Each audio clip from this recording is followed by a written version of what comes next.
Cars, start your engines!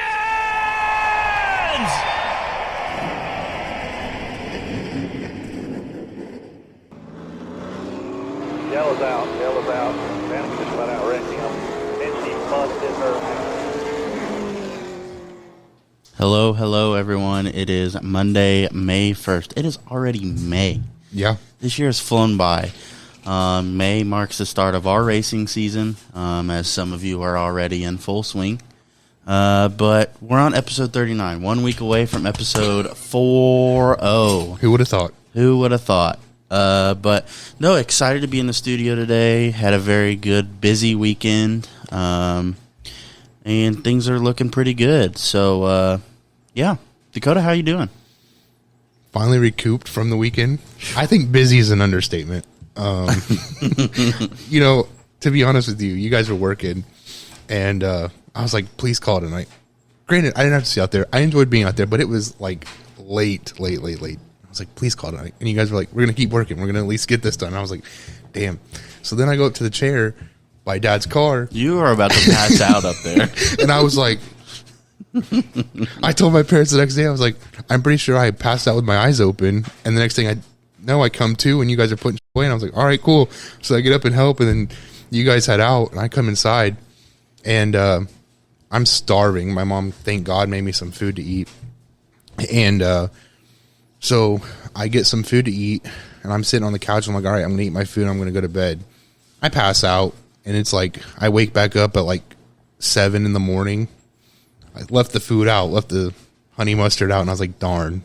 So I put that up, and I finally went back to my bed and fell asleep again. Woke up at 8 to go to Indy with my dad and mom to get a part from my dad's car that they didn't give back when he was getting his transmission rebuilt.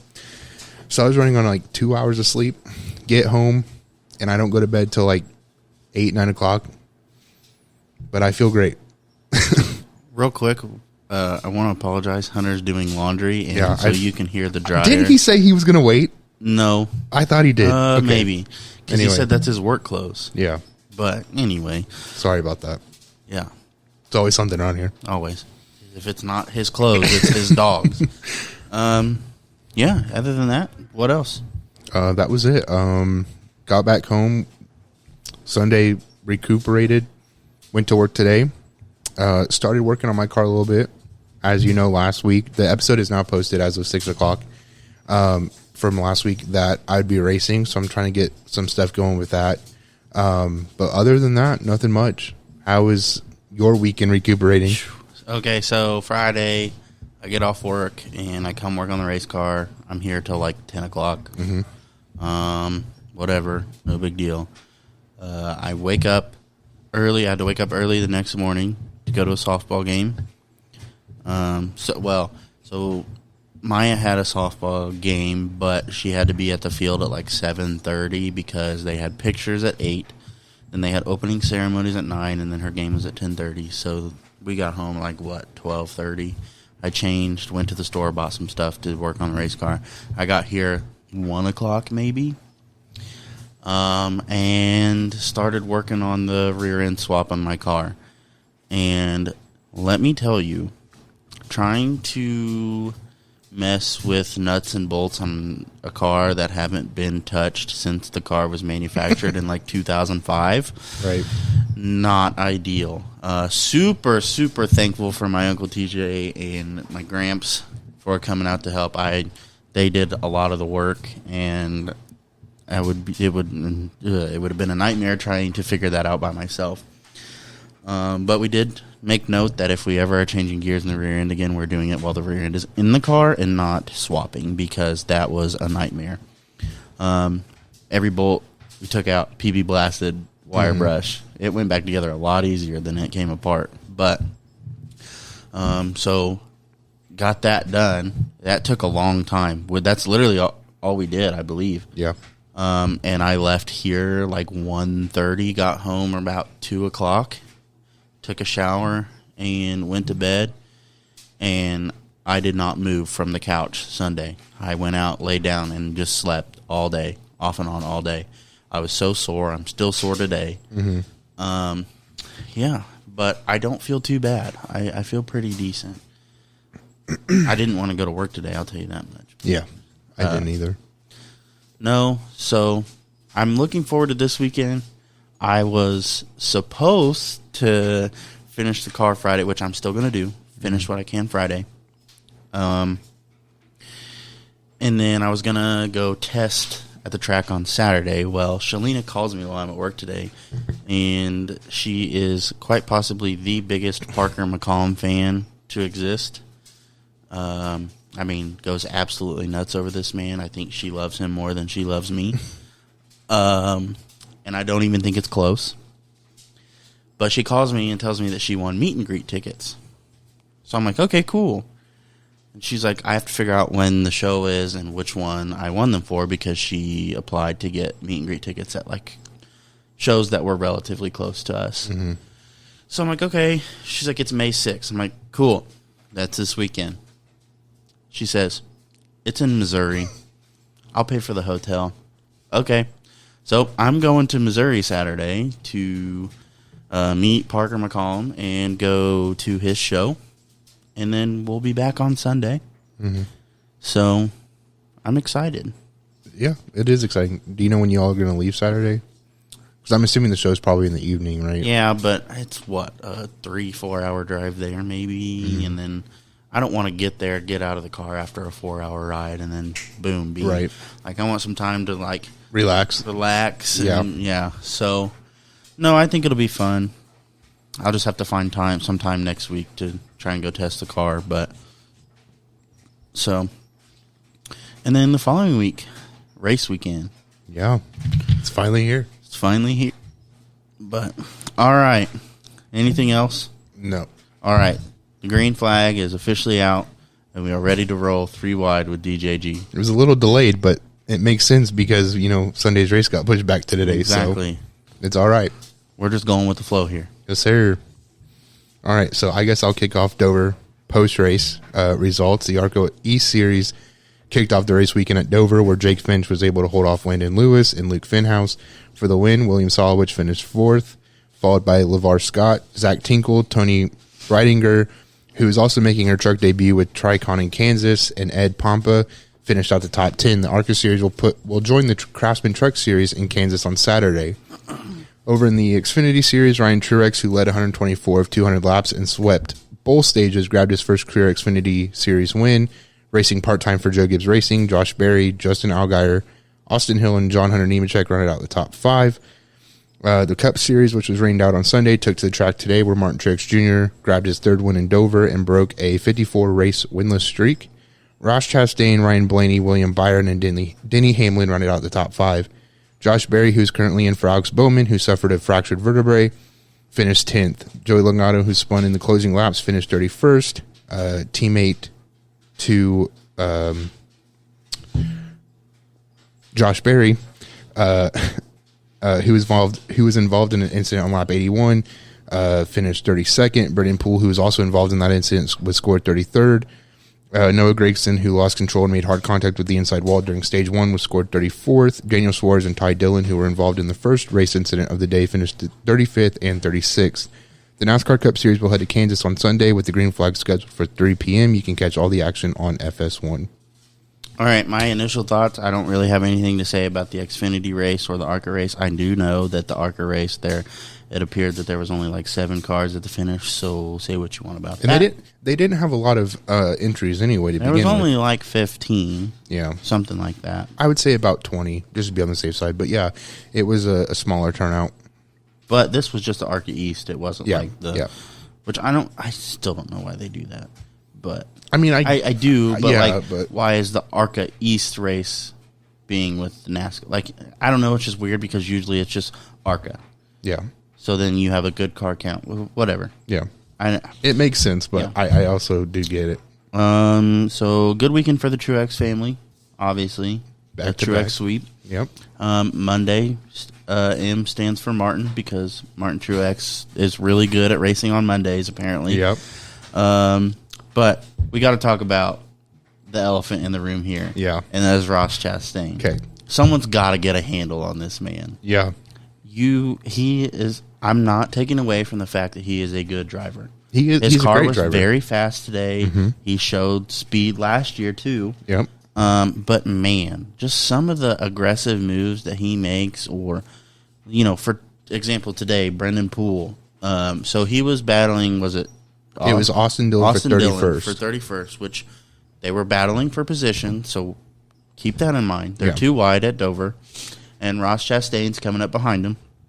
Larson's behind Chastain, and Chastain, it appears, just runs over Brendan Poole. Yeah, in the corner. In the corner. Keep in mind.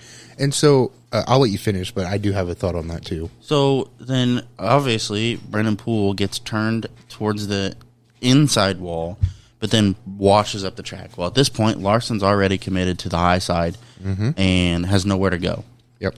And so, because Ross Chastain was impatient or just whatever happened there, it cost Larson, who I believe probably could have won this race. His car was very good. Yeah.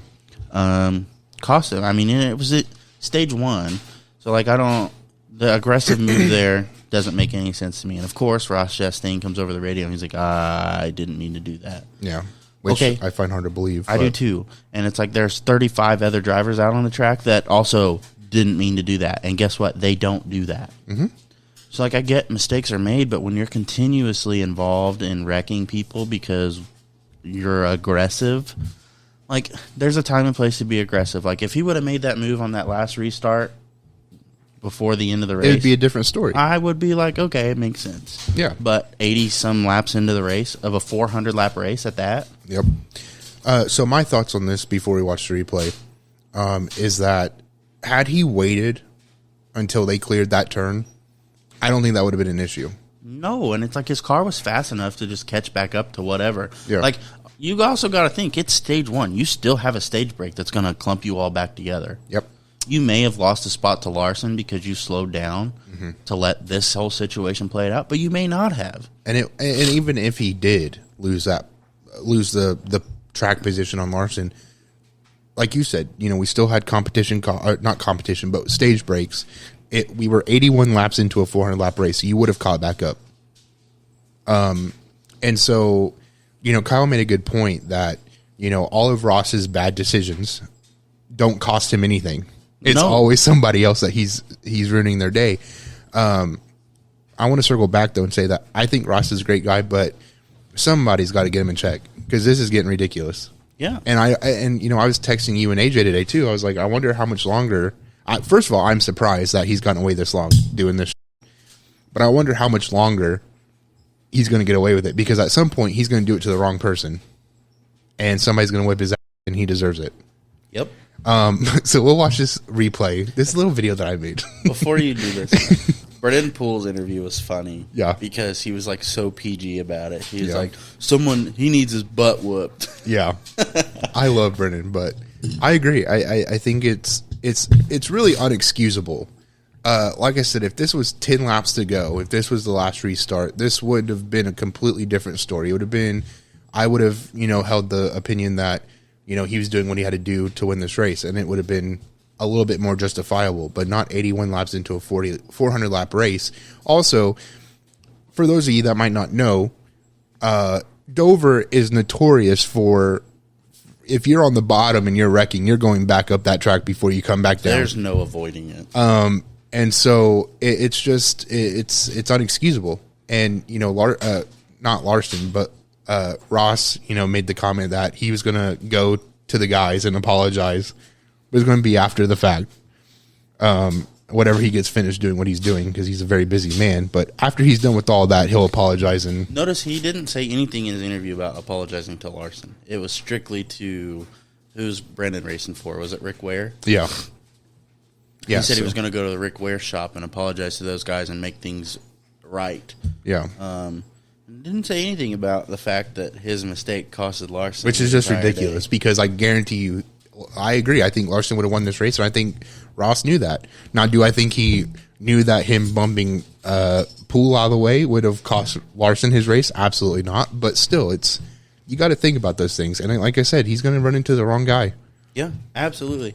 And I'm surprised. I'm honestly surprised Denny has put up with it as long as he has. Oh, for sure. Now, I think there have been some moves that Ross has made on Denny that were those had to do what he had to do moments, but some of them I'm just like, Now, okay, so let me ask you this. Let me pose this question, and it might be a stupid question, but you know how NASCAR's been on it about, you know, penalizing drivers for aggressive behavior and such. Do you consider this just a racing incident that was just done stupidly, or do you think this is something that NASCAR should look into? I don't necessarily think he's going out of his way to wreck people, like out of bad, like malicious. But I think there's a discipline aspect of that needs to be learned. So I think he's kind of on the edge here. I don't like I said, I don't think it's malicious. I don't think he's meaning to, you know, destroy people's days. Right. But he's still doing it. Yeah. So it's like, okay, if you don't mean to do it, why are you still doing it? Why aren't you changing anything to where you don't do that? And I agree. I don't think it's malicious, but you know, if Larson was to take that chance he had when you know Chastain passed him all in second, He would have gotten penalized. he for would have that. gotten penalized for it. So it's like, where do we draw the line between aggressive driving that results in accidents and people getting payback, for example? I don't know.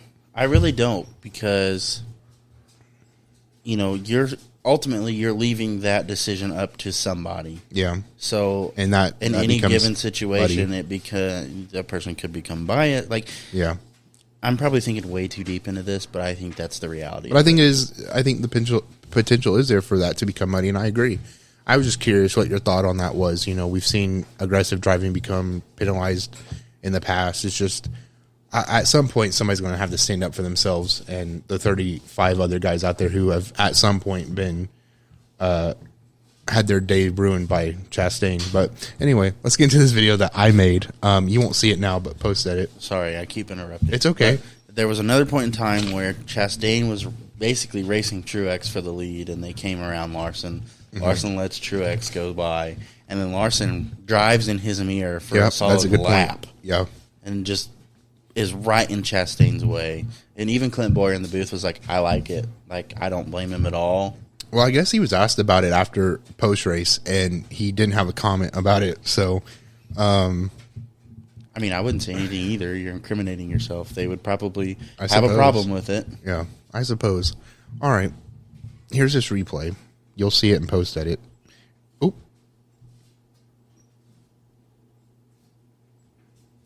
Whopper, Whopper, Whopper, Whopper. I thought you would enjoy that. I love it. But there's the contact anyway.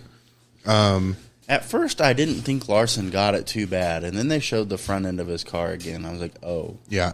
I mean, both those cars were tore up. And initially, Larson ended up taking his car back behind the wall, but it was Yeah. just to fix something. He ended up coming back out on the track. Yeah. I think he finished like 38 laps down or something. Something like that. Originally, when I was watching it, broadcast originally said that that Larson had gotten in the pool. So I guess they must have caught the rear end of that. But just unfortunate. You know, they made a good point, too, that Larson's had 2 weeks of fast cars and nothing to show for it. It's unfortunate. It happens, I guess. I mean, it's racing, but at some point, I mean, last week wasn't, you know, Chastain's fault by any means. I'm not saying that. But, you know, at some point, somebody's got to stand up and say enough's enough. So, Yep. Moving on, we're going to talk a little bit about Alex Bowman's injury. So last Tuesday, he was injured after an incident during the High Limits racing event in Iowa, where it was announced that he fractured a vertebra. He's expected to miss at least the next 3 weeks, with Josh Berry, who will fill in for him in the number 48 Hendrick Motorsports. So president and GM Jeff Gordon. Sorry, Jeff Andrews. I don't know why I said Jeff Gordon. Jeb Bush. Anyway, I'm still tired. Jeff Andrews spoke with reporters at Dover acknowledging that HMS is always evaluating the policies around drivers and their extracurricular activities. Andrew said, our message to drivers is to be careful. It's difficult because it's something Alex has a passion for, something that he worked very hard to be better at, and we feel like it has helped him over here in the Cup Series. And it does not appear that HMS will be revising these policies anytime soon. And I applaud that. Yeah. I like that a lot because even who was it that was in the booth today with it was a wall. It was who was it? Why'd you have to bring that up? Anyway, Yeah. someone was talking about racing for Penske, and he wanted to do this, that, and the other, and he told him, no, you're focusing solely on Cup. I need your focus to be 100% here, and all this, that, and the other. But Clint made a very good point. He's like, you see these guys out running everything, and it's all about seat time. Seat time, whether it's in dirt and other cars, you still are learning, and that seat time's important. So he's like, I would rather see guys get out, get that seat time, than have to just race on Sunday. Yeah. And, I agree with you 100%, but I'm going to look at it from another side too. It's not fair to ask these guys to not do anything in their free time. Exactly. We've talked about this before, actually, when Chase Elliott was injured after a snowboarding accident. And we talk about how much they're on the road. They're racing, 30-something weeks out of the year? They probably get, as a whole, they probably get a couple months off before the start of the new season. It's not fair to be like, hey, you guys can't do anything outside of work. They all have hobbies. They all have their interest. Who's to say they don't get into a, God forbid, but who's to say they don't get into a car accident on the way to the track? We've seen drivers get killed, right? Alan Quickie was killed in a plane crash on his way to the to Bristol. Dale Jr. almost lost his life in a plane crash going to Bristol. So it's like, at what point do you say, you can't do this or you can't do that? You don't do that. These guys are going to do what they want, and they should be able to. I mean, it's hard to ask somebody to only do their job and that's it, because then that's a recipe for the driver to get absolutely burnt out on it. Mm-hmm. Unless you're Kyle Larson and it's like all you want to do is drive every car, every track, whatever. But that's a superhuman when it comes to racing, right? Yeah. But like if I love what I do, don't get me wrong, but if my company was like, you're not allowed to race because we need you here, I'd be like, kick rocks. Yeah. Yeah, I agree. Chase made a good point when he was, recovering. It's like you could fall down the stairs and get hurt, break a leg. It's ridiculous to want drivers to not be able to do anything outside of the car. Also, a lot of these drivers give back to short track racing. Kyle Larson co-owns, the High Limits racing series. You have a lot of these guys who own dirt teams. You've had these drivers come out to Chili Bowl Nationals. They're going to all these different races, so it's like, it's not fair. What happens if a driver gets hurt working out so that they can be in shape for the Cup car? That's a good point. You want to tell them to not work out, and then, here comes the Coke 600, but I'm too out of shape. I can't finish the race. Right. That's a fair point.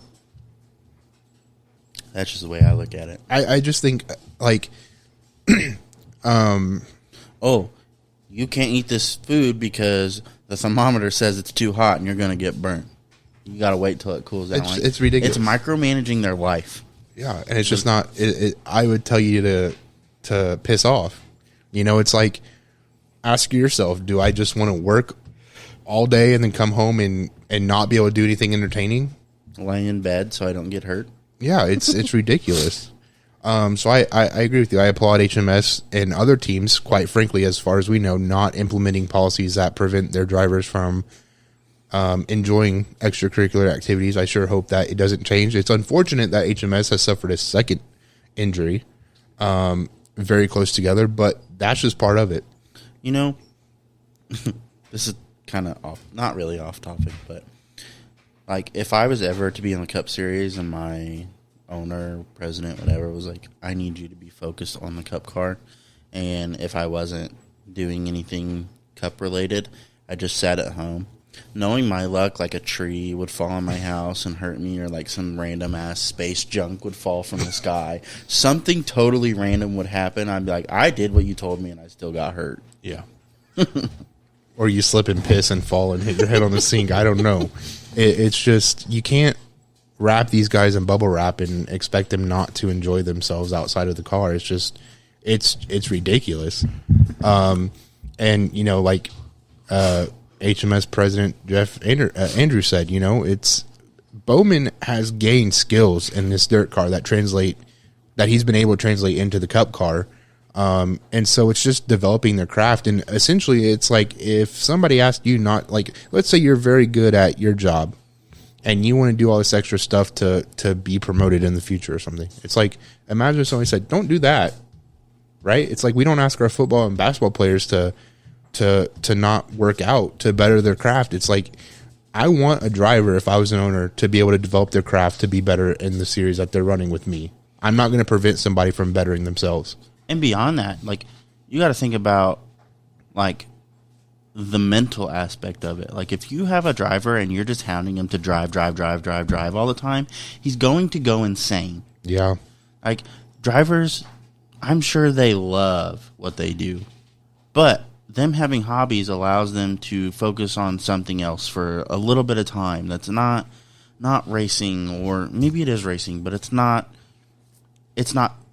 So, okay, Kyle Larson races for a living in the Cup Series, right?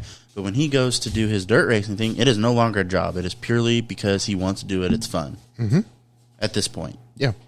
So, like, that dirt racing or anything other than the Cup racing to him is just another hobby.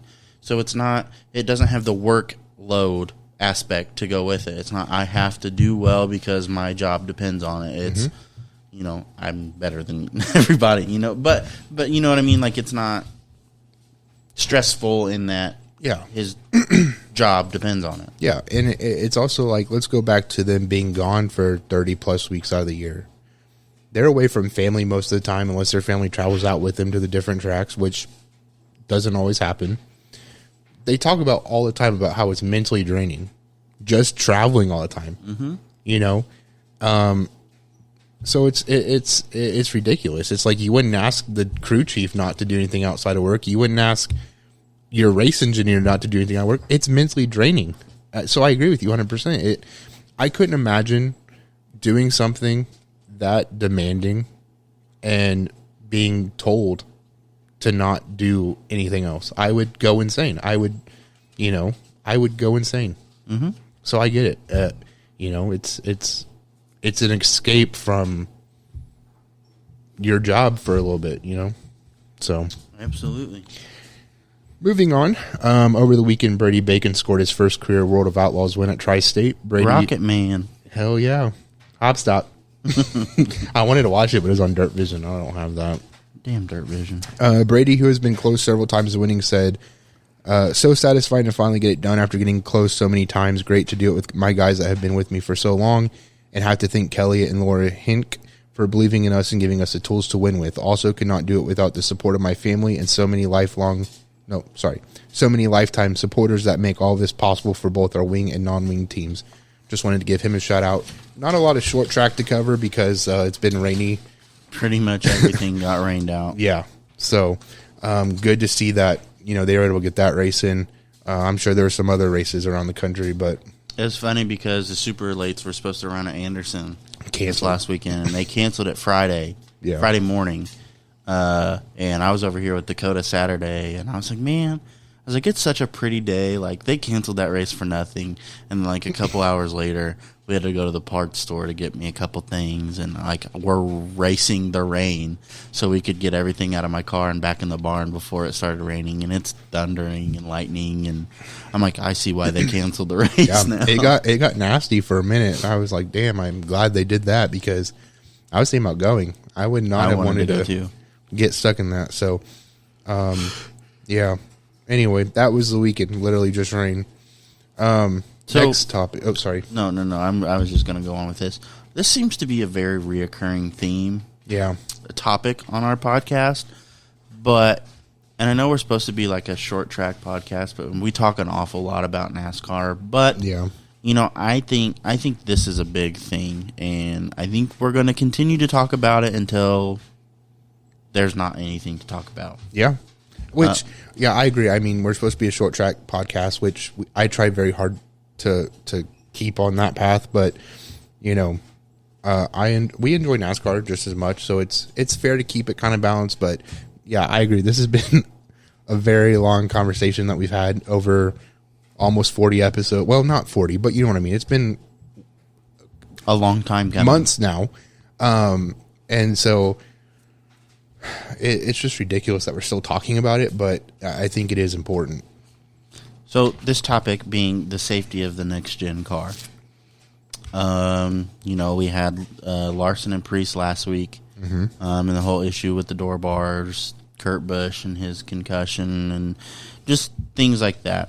So Dale Jr. spent some time talking during his latest episode of Dale Jr. Download, and he discussed the wreck between Priest and Larson at Talladega.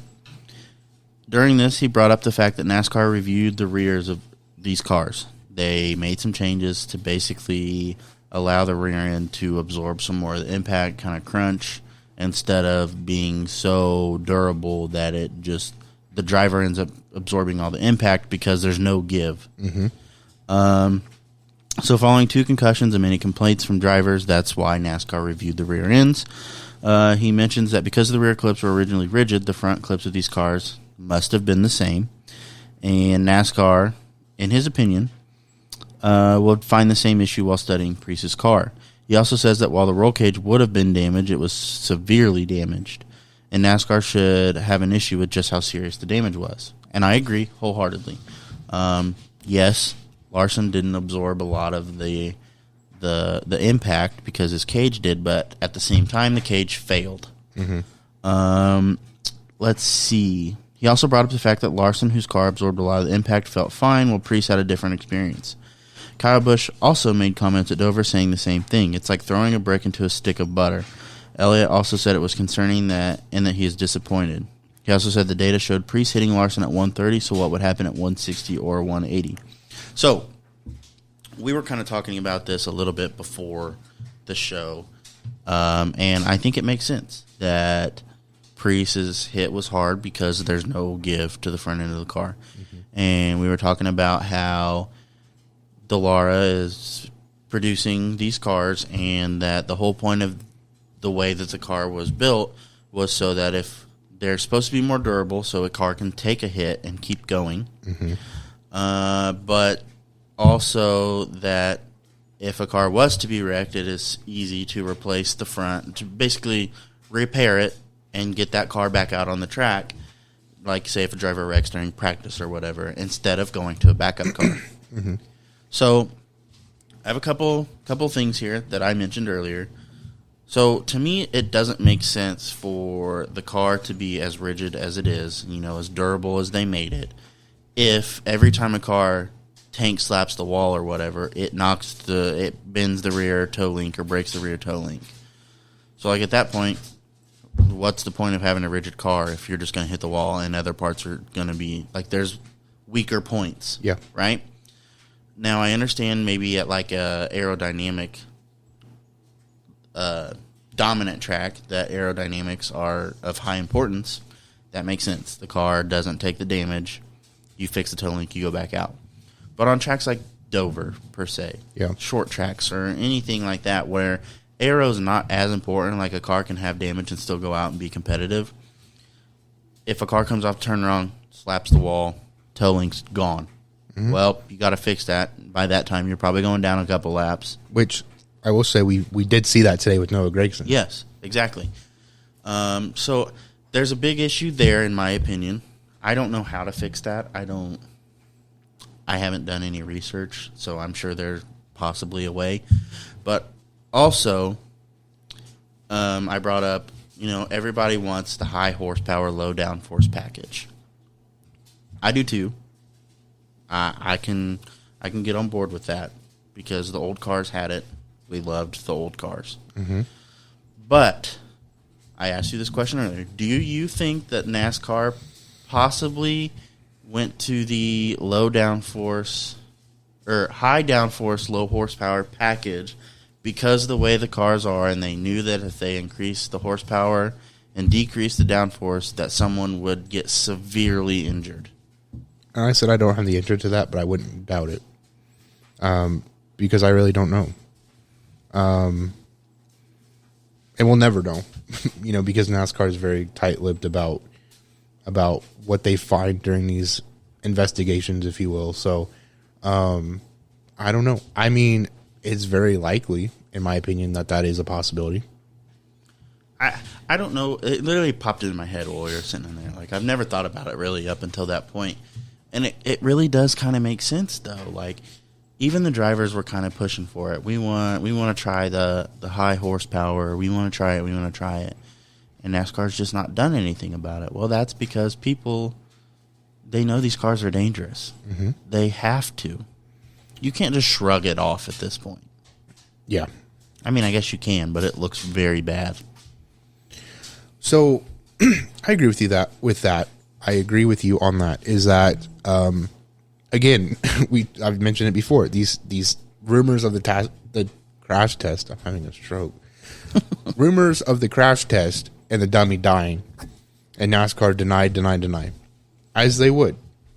I'm starting to really buy into that. I've said that before. I'm buying into it. I really am. I would put all my money on that rumor that's probably true.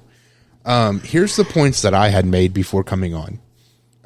Not so much this one, but they finally, after 2 concussions and complaints from all these drivers, they finally changed the rear clip and make it less rigid.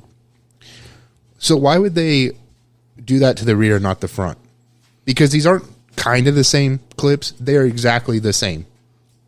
They didn't do that because they haven't had an issue with the front end. Okay. Until Preece. Okay, but I'm not an engineer, but you would think, okay, well, if the rear clip is more rigid, why, and we're using the same thing, the same design on the front, why would we not consider that? Because clearly NASCAR has the approach, we're not fixing it until we know it's broke. an issue. Okay. Yes. So then here's my next point, which, follows that. Why would we not consider our side impacts? These are not one-off events. These happen almost every race weekend where somebody's getting doored. Why are we not considering that? And then my final point, which is the one that I brought up, the one that I really strongly believe in, is that why would we not? Okay, how do I introduce this? Okay, so NASCAR wanted to create the next gen race car to be cost effective, to be sleeker in design, what have you.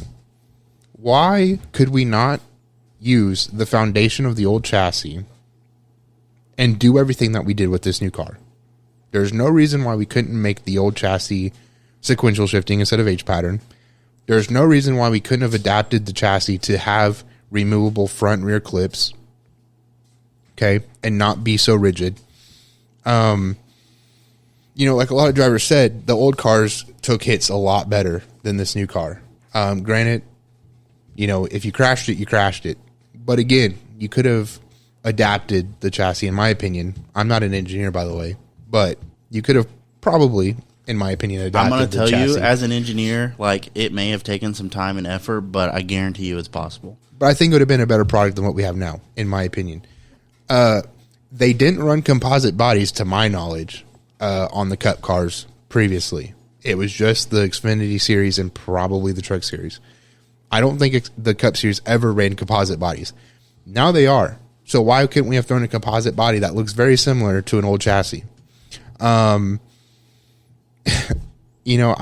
don't get it. And then my last point, which is more of an opinion than what I think is fact, is that Dallara designed these chassis. Why would you make IndyCar? Why would you design an IndyCar to blow up on impact? I said this earlier. But yet you make the chassis of this Cup car so rigid that it doesn't give and the driver is taking the impact. It's like NASCAR taking a step in the wrong direction. It's like, where did Dallara go wrong with thinking that these cars could be so rigid and safe? I think NASCAR made the error by going with Dallara, my opinion. Because Dallara didn't manufacture the cars until this new car, right? I believe, right? So I think that was the beginning of the end. And that. I mean, I can't say I disagree, but it's also like, who came up with again, the idea on paper, $1 million deal, right? Let's make these cars withstand impacts better to help save costs for the teams, all this other stuff. But we've made them so hard that you can crash it into a wall at 200 miles an hour, and that driver is going to get ejected out of the window because the car don't give. It's like, how can you take an Indy car, which I admire the design of having a car disintegrate on impact to lessen the impact on the driver. But then you take a Cup car and you make it as hard as a rock. It's like, where did we go wrong here? I don't know. I mean, Dallara has some blame here. Their design is flawed, but like, I think so. It's just like, why would you not try to apply the same concepts to this car instead of doing the complete opposite? I agree. But I like the old chassis better. I really fully believe that NASCAR could have taken the old chassis, which would have saved teams money, by the way, because they had those chassis, and they still might have them. Well, a lot of them got reused as Xfinity cars. Exactly. It's like these teams could have kept the chassis. They could have adapted these ideas on that old chassis. I guarantee it. And threw on a new sleek body and been perfectly fine. Mm-hmm.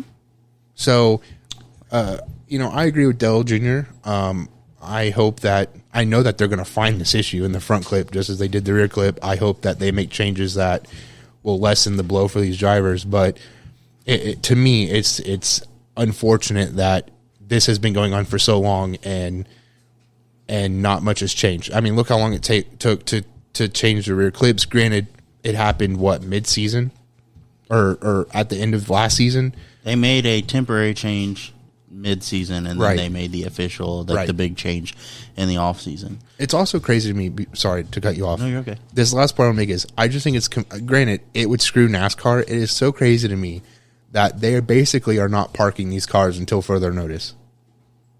It's ridiculous to me. This car was rushed. We've all agreed on that. But at this point, they know it's dangerous, and yet they're saying, best of luck. Don't get doored this week. Yeah. It's ridiculous.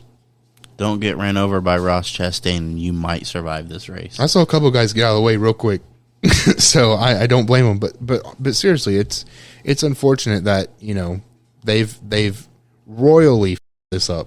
Well, so I think there are two positives about this car. Two. Mm-hmm. One, it does not flip very easily at all, and I agree with that 100%. That is a huge positive to this. And they are no longer, I'm going to jinx it, just randomly catching on fire mid-race. That hasn't happened in a minute.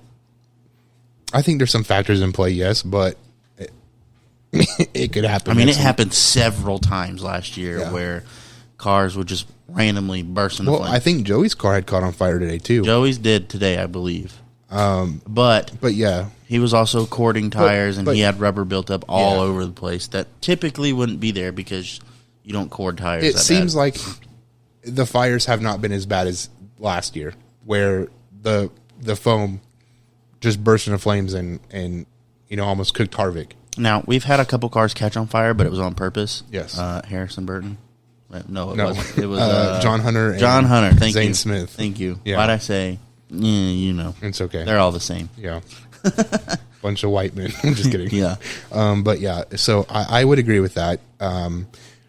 But I hope something changes, very, very soon. I think we're all on the same page with that, to be honest. Yeah.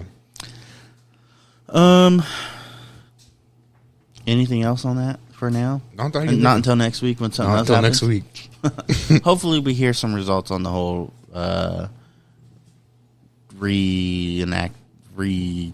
whatever. I know they're using recreation of the Priest-Larson wreck. They're using computer sim and analytics and all that stuff to recreate this crash on a computer to see what went wrong. But I said, Jarrett disagreed with me, and I think maybe that's the engineer coming out. I just think save the testing. We know what happened. Just figure it out.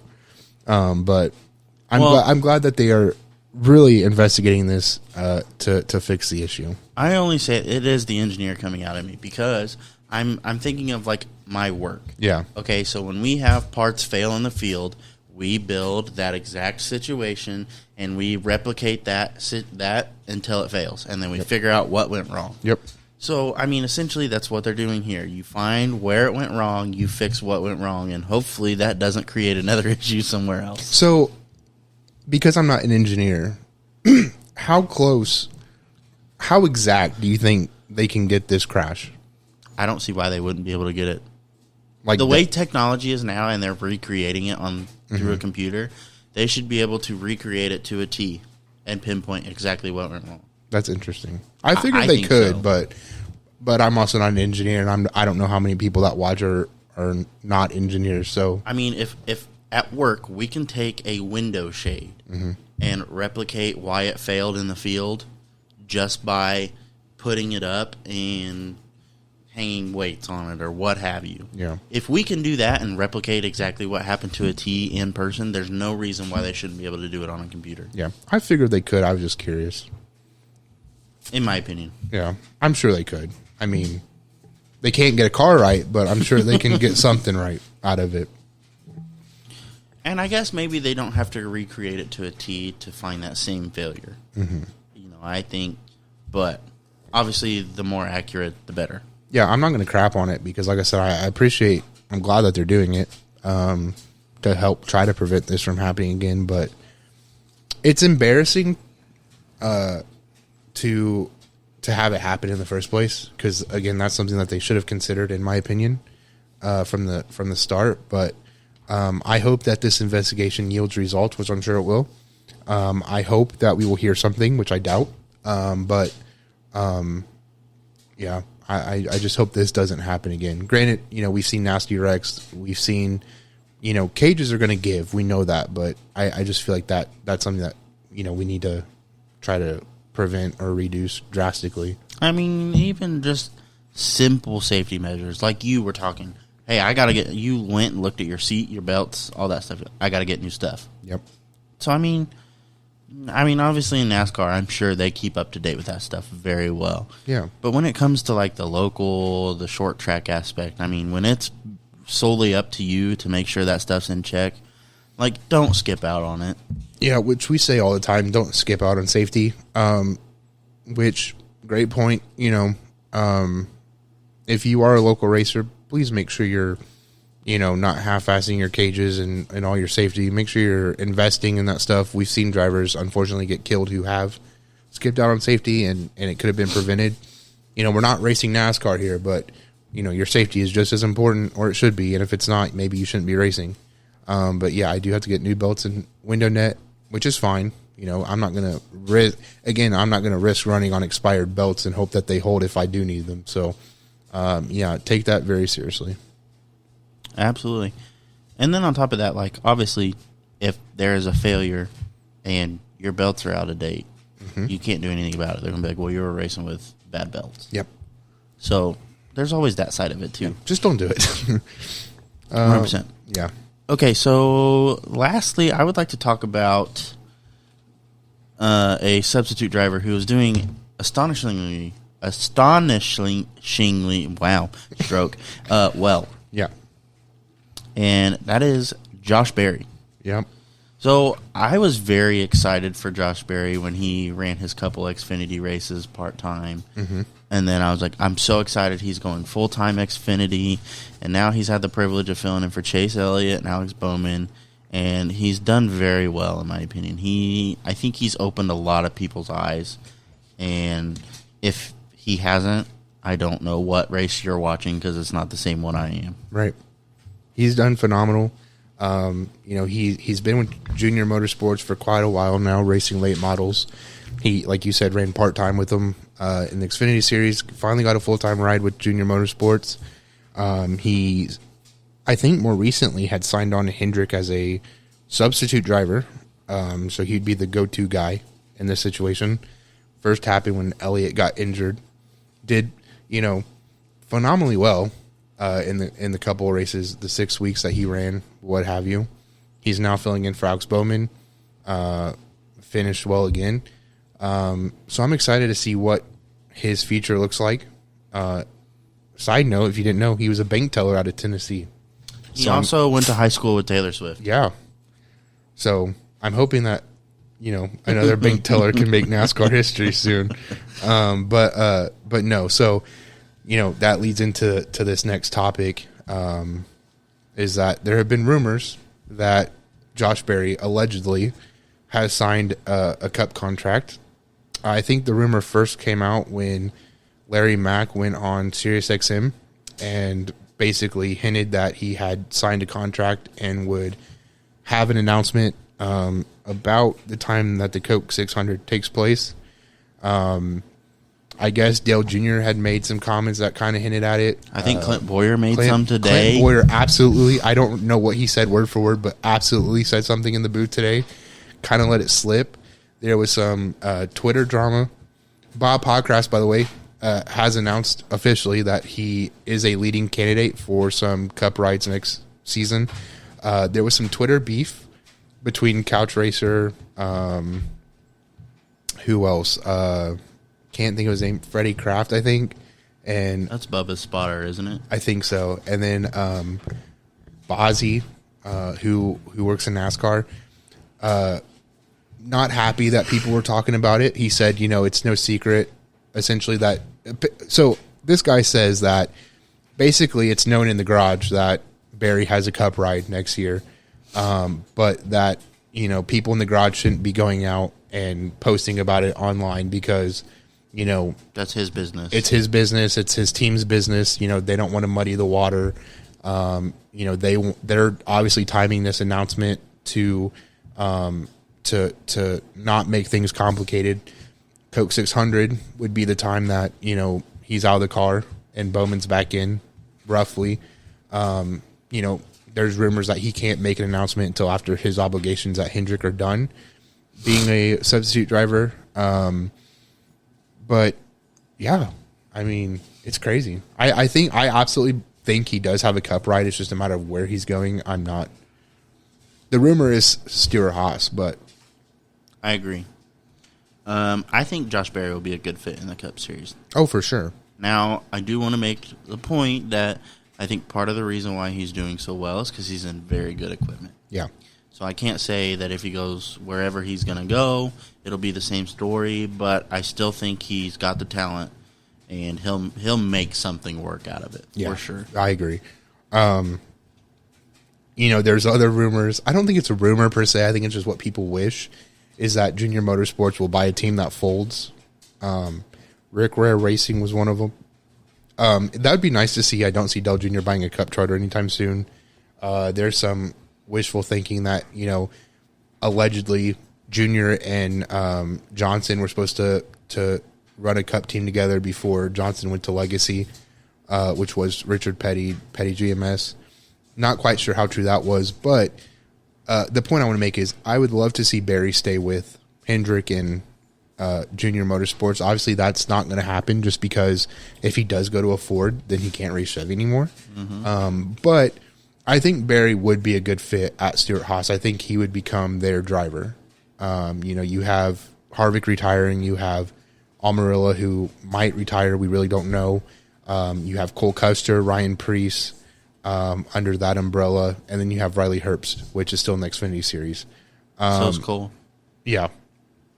So I think Josh Berry would probably be the strongest candidate out of Stewart-Haas if he were to drive for them. But I'm not going to speculate right now where he's going just because we did that with Kyle and we were wrong, which is fine. But, there are a couple possibilities where he'll end up. But I really hope that, he is going to Cup regardless. I agree. Which I hate that he hasn't had the amount of success that I thought he would have in the Xfinity Series this year. But, Yeah. I mean, that's the nature of the beast. Yep. Obviously, everybody knows he's capable. He's proving that to everybody right now by filling in for the Hendrick drivers. So, I mean, I think he's got a bright future ahead of him. I think he's got it figured out. He knows what he's doing. Yeah. So, He's got a lot of talent. So got good things coming for him. I agree. So, I have something else I want to talk about, not related to this Sure. per se. I saw a tweet today. I think it was Landon Castle. Oh, also, want to shout out Landon Huffman for getting a win the other night. I believe it was at Hickory for one of the 40-lap features. Good deal. Anyway, shout out him. Super happy for that. But anyway, Landon Castle, I believe that's who it was, had a tweet today that said something about, he said, NASCAR drivers are the most versatile drivers that exist over IndyCar or F1 because they adapt very well. And there was a lot of IndyCar or F1 drivers that were like basically crapping on this idea. And they were like, are you joking? Okay. So I want your opinion on this. So here's my thought. Okay. I agree with Landon. You know, Tony Stewart is a great example. Started out in IndyCar, moved over to Cup. Now he's racing in HRA. Almost won again at Charlotte. Yeah. Lost it the same margin that he won it at Las Vegas, okay? My only comparison here is because we don't have a lot of Cup drivers trying out IndyCar or Formula One, right? Is that look at all the IndyCar drivers that come from IndyCar to Cup and don't do so well, okay? Look at who was it, Kimmy, who said, you know, we experienced a full season in one day. Yeah. So, I mean, put your money where your mouth is. Now, I do want to say, though, I want to know what would happen if, say, we put, okay, so say we take a top driver from IndyCar, Formula One, and NASCAR. Mm-hmm. So, obviously, you have top-of-the-line equipment from each aspect of racing. And then you let everybody run all three aspects. So, you know, the top driver from NASCAR will run top-of-the-line equipment in F1 and IndyCar. And then you can compare the three. Top from F1 will run IndyCar, NASCAR. IndyCar run NASCAR, F1. And see who has the best average finish between the three. Well, I won't go that far, but Kyle Larson is rumored to run, I think it's been confirmed actually, yes, to run Coca-Cola 600 weekend as well as Indy 500. Not this year. I think it's next year, right? I think it is next year. Okay. So we'll have a good baseline to see what can Kyle Larson do in IndyCar. Right. But we've had Connor Daly run NASCAR. But is he getting top of the line equipment when he does that? That's a fair point. That's a fair point. So like I want to see, obviously you can be like, well, and I still think there's some truth to this. Mm-hmm. We have IndyCar drivers that come in and don't do so well. But how much better would they do, if at all, if they were in a Hendricks car, per se? Just so tossing that out. Where did Jordan Taylor finish at COTA? I don't remember, but he qualified very well. Yes, but he didn't finish the race well. No. Qualifying, in my opinion, is one thing if it's a single car qualifier.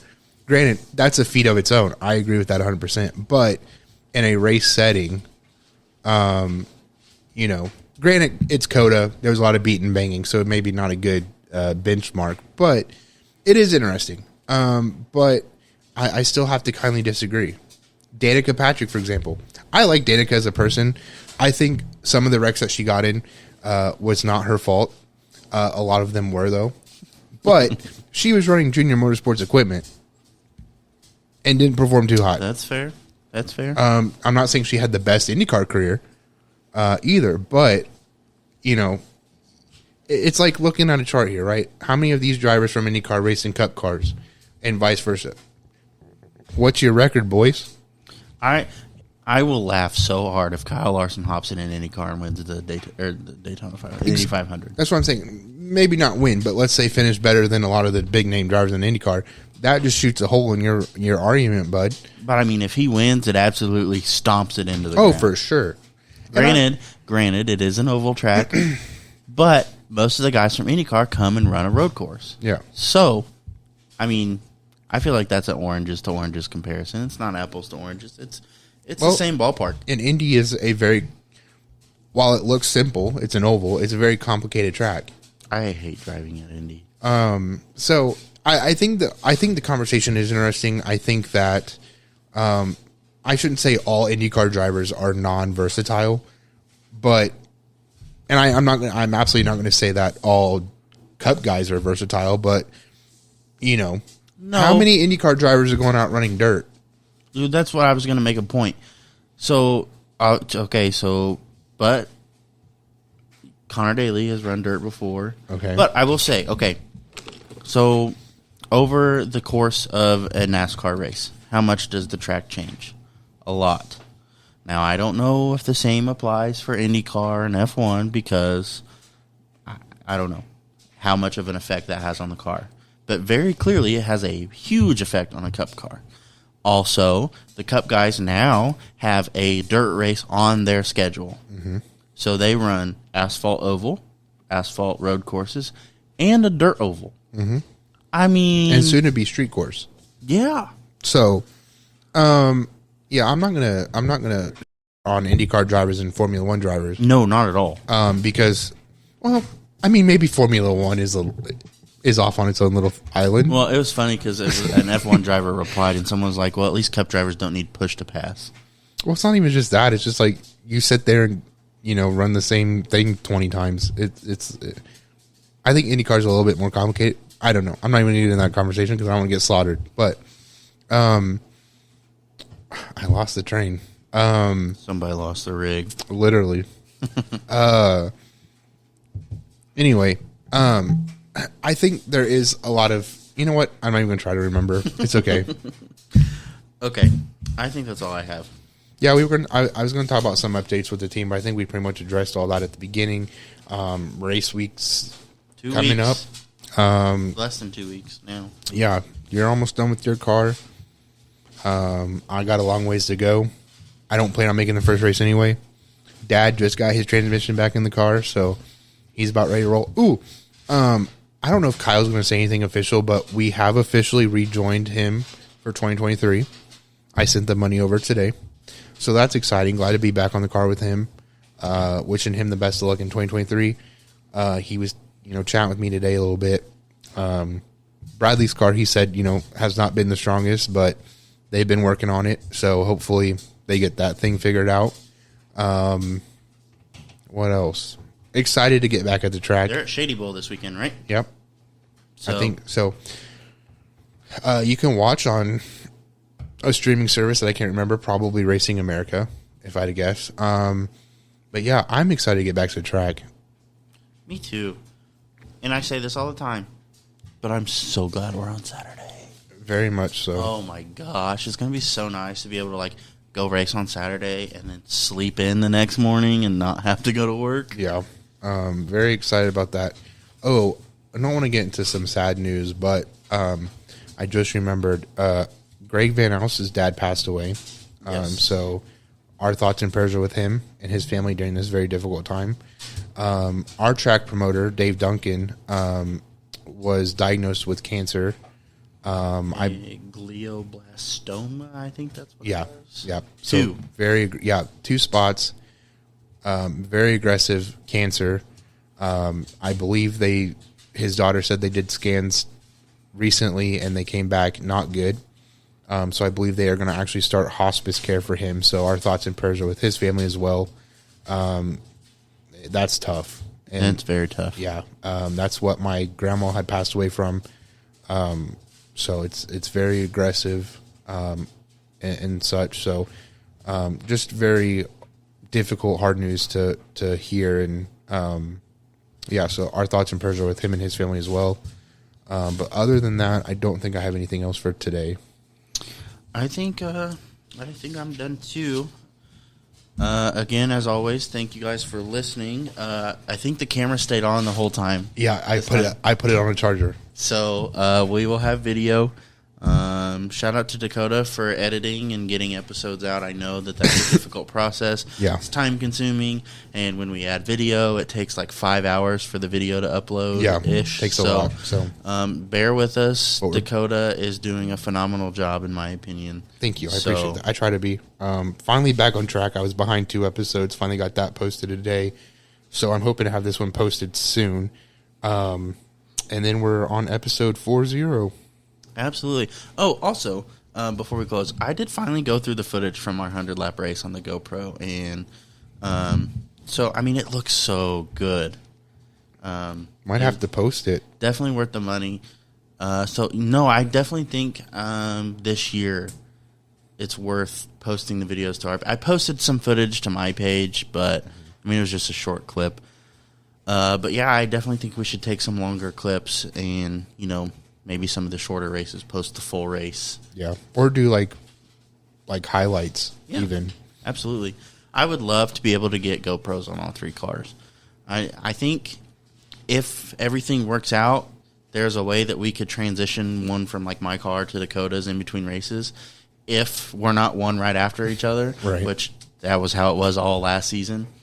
But, if right now we have 1, maybe 2 GoPros if Dakota's is working. Yeah, I don't think so. I have lost hope on it, but I'm looking at potentially purchasing some soon, so I'm sure we'll have 3 GoPros for the 3 cars.